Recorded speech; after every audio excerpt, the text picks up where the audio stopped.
Alam niyo ba na ang mga salitang ating binibigkas o isinusulat ay nahahati sa pantig? Ano nga ba ang pantig? Yan ang ating aalamin sa araling ito. Tuklasin. Basahin ang mga salita. Bilangin kung sa ilang bigkas nahahati ang kabuuan ng mga ito. Una, lakas. Lakas. Nahahati ito sa dalawa. Pangalawa, kainan o kainan.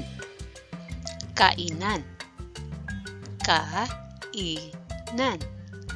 Nahahati ito sa tatlo. Pangatlo, maganda. Maganda. Nahahati ito sa tatlo. Pang-apat, bayanihan. Bayanihan. Bayanihan. Nahahati ito sa apat. Alam niyo ba na may tawag sa bawat bigkas o hati ng mga salita?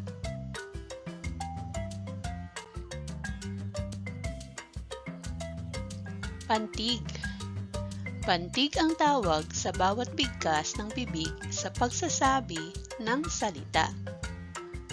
Pantig din ang tawag sa bawat hati ng kabuuan ng salitang isinusulat. Pantigin ang sumusunod na salita. Bilangin kung ilang pantig ang bumubuo dito.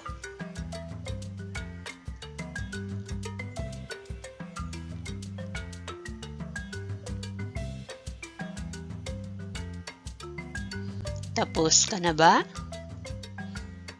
Tingnan kung katulad nito ang inyong nagawa. Bata.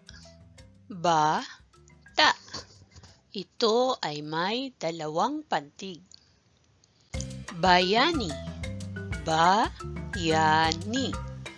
Ito ay may tatlong pantig. Kasama. Kasama. Ito ay may tatlong pantig din.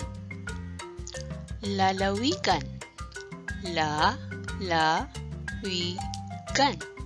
Ito ay may apat na pantig.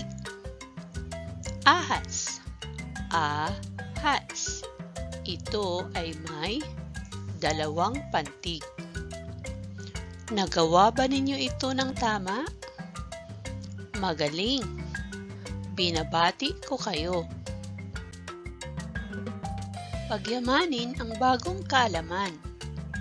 Ayusin ang mga pantig upang makabuo ng wastong salita. Gawing gabay ang ibinigay ng mga kahulugan. Narito na ang wastong ayos ng mga pantig.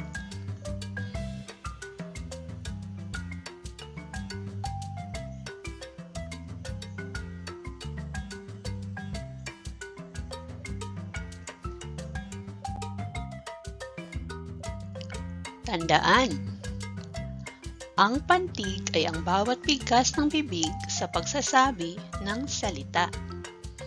Ang pantig din ay ang bawat hati ng kabuuan ng salitang isinusulat.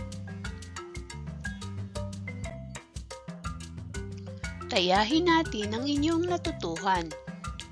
Pagdugtungin ang mga pantig sa loob ng kahon upang makabuo ng mga salita na may 2 hanggang 3 o higit pang pantig.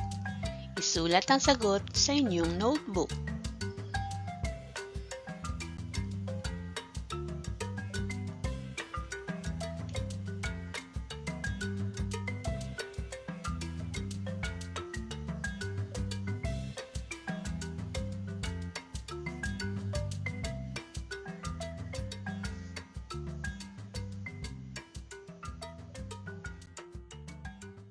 Narito ang mga salitang maaaring mabuo mula sa mga pantig.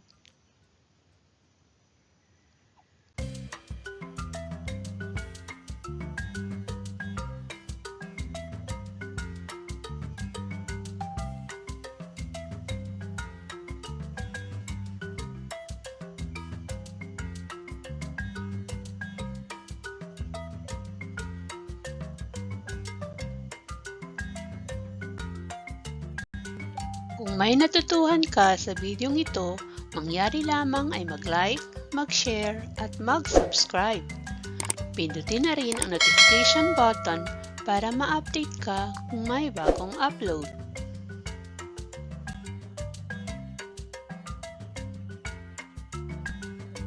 Ito po ang Miss G's Brainery. Maraming salamat po sa panunood.